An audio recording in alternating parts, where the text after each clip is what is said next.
Hello guys! Hello para daw sa lahat ng Aquarius. Aquarius, tingnan natin ang weekly tarot reading mo. General reading, pwede kang makaresonate. Gamitin mo ang iyong intuition sa panunood. So, pasensya na kayo sa aking table kasi yung setup natin ay hindi masyadong maganda. Ang importante, alamin natin yung message mo. Alright, so, wow! Aquarius, nako, ang ganda.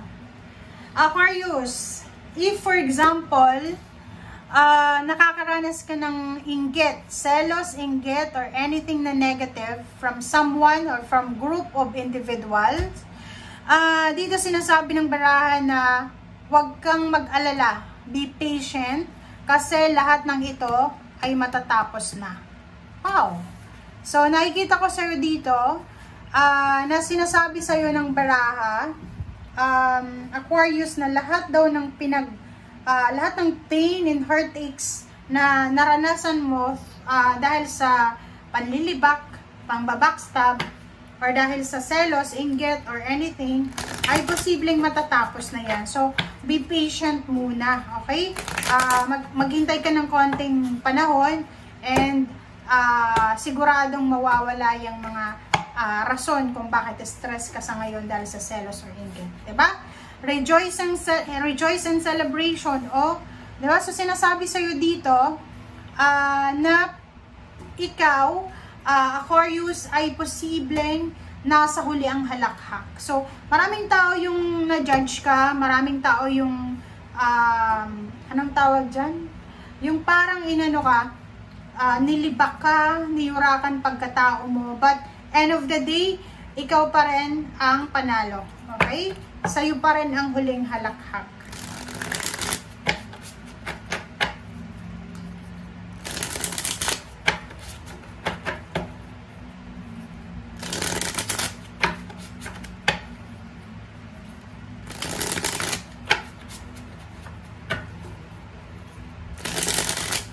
Okay.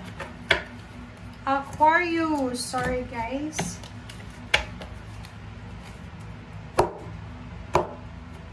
Okay. Aquarius, first card natin is Ace of Swords. Information, new beginnings, letters, chat, call, emails. Wow! So, nakikita ko sa'yo dito na isang decision making ang gagawin mo dahil sa balita or good news or anything na clarity ang matatanggap mo.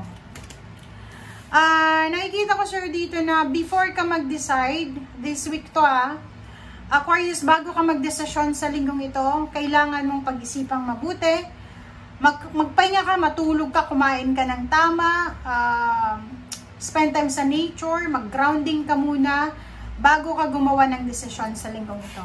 Okay? Be at peace muna. And at the same time, kailangan mong magpasensya. Huwag yung mabilis kailangan daw sa linggong ito, kailangan mong magdahan-dahan. Huwag kang gagawa ng isang, kumbaga, decision making na pwede mong pagsisihan bukas, makalawa. Okay? Seven of Cups, it's either relationship, may nag-o-offer sa'yo ng relationship, may nag-o-offer sa'yo ng friendship, collaboration, intimate relationship. Sinasabi ng baraha sa'yo dito na pag-isipan mong mabuti. Kung pera naman yung ina-offer sa'yo, it's either new job, new source of income, additional income, like mga part-time jobs.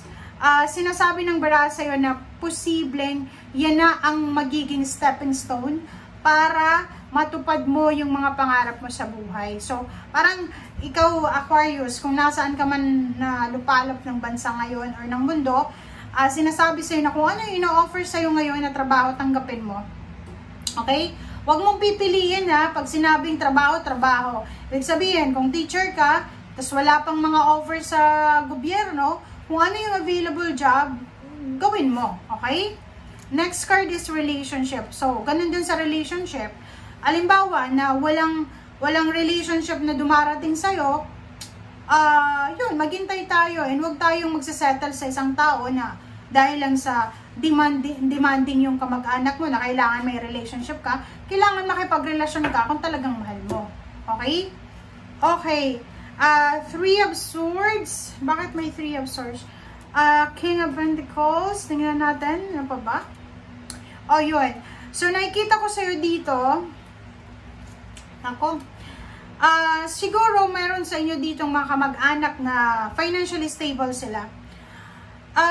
Siguro, ikaw yung humingi ng pabor sa kanila, but rejection yung nakuha mo. Or pwedeng ikaw yung may trabaho sa pamilya, tapos, isang water sign, Pisces, Scorpio, and Cancer, ang posibleng hihingi sa'yo ng pabor, tapos hindi mo napagbigyan. Pwedeng gustong umutang ng pera, hindi mo napagbigyan.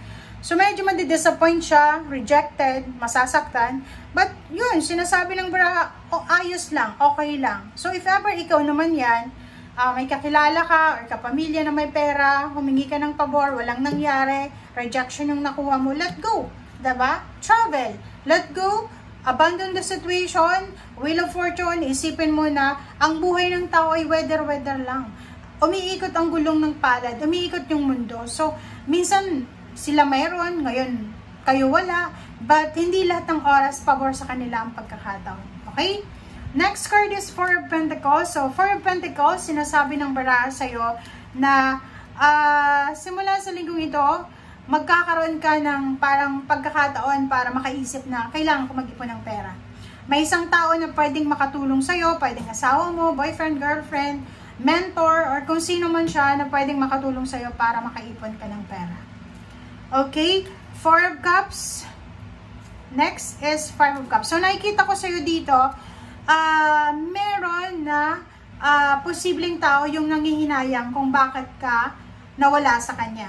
Or pwedeng yung isang taong ito, nangihinayang siya kasi hinihintay ka niya pero hindi ka dumating. So, pwedeng ex mo siya, hindi siya makarecover sa'yo, hindi siya makamove on until now naghihintay pa rin siya. Or ikaw to, na pwedeng nangihinayang ka, bakit nangyari to, bakit nagkaiwalay kayo ng ex mo, or bakit hindi ka binabalikan ng ex mo.